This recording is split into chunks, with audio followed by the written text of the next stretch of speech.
1947 में पाकिस्तान के पास पार्टीशन के फ़ौरी बाद जो है कोई ऐसा सिक्के ढालने का या करेंसी नोट बनाने का कोई इंतज़ाम नहीं था। तो 1 साल के लिए पाकिस्तान ने जो है वो बरतानवी सिक्के जो है बरतानवी करेंसी नोट जो थे वो राइज किए। उसके ऊपर उन्होंने ओवर प्रिंट हुकूमत पाकिस्तान लिखा था। पाकिस्तान के जितने भी 71 के करेंसी नोट्स हैं उनके ऊपर बड़ा वाज़े तौर पे जो है ना बंगाली ज़ुबान भी लिखी गई थी, क्योंकि मशरक़ी पाकिस्तान हमारा हिस्सा था तो वही करेंसी नोट्स वहाँ पे भी राइज होते थे। तो उनकी आसानी के लिए बंगाली में भी वो तमाम नरेशंस लिख दी जाती थी।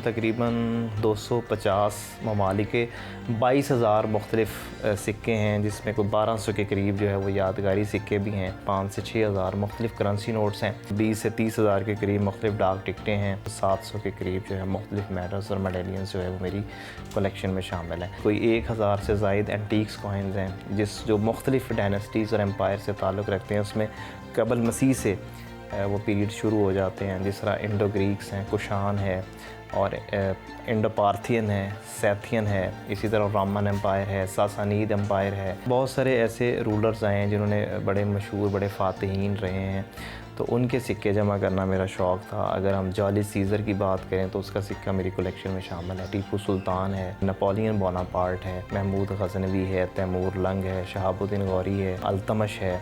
और इसी तरह मुग़ल एम्पायर के अगर आप आ जाएँ तो जिस तरह ज़हीरुद्दीन बाबर है।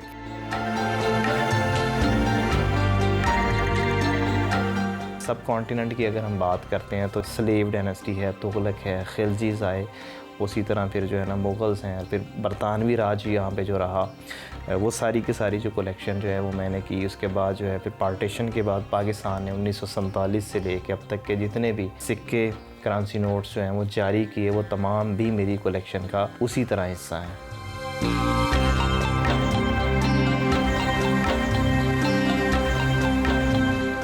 बहुत सारी ऐसी वेबसाइट्स हैं, पेजेस हैं कि जिनके थ्रू मुख्तलिफ़ कलेक्टर्स जो हैं वो आपस में कम्युनिकेट करते हैं और चीज़ों को एक्सचेंज करते हैं। जो चीज़ दूसरे किसी कलेक्टर के पास नहीं है तो उनको ऑफ़र कर दी जाती हैं वो चीज़ें, और उनसे वो चीज़ ले ली जाती है जो हमारे पास नहीं है। तो ये भी एक तरीका है अपनी कलेक्शन को एनहांस करने का। बहुत सारी चीज़ें जो मेरे पास इजाफ़ी भी थी और मेरी कलेक्शन का हिस्सा थी, मैंने वो हॉबी की प्रमोशन के लिए और लोगों के अवेयरनेस देने के लिए उनको डोनेट भी किया है। कसूर म्यूज़ियम में मेरी कलेक्शन लगी हुई है, कासिम अली शाह फाउंडेशन है, वहाँ पे एक गैलरी है पीसीबी के अंदर, और अब रिसेंटली जो है वक़ूवत यूनिवर्सिटी के अंदर भी जो है ना पाकिस्तान में एक गैलरी जो है ना वो बन रही है।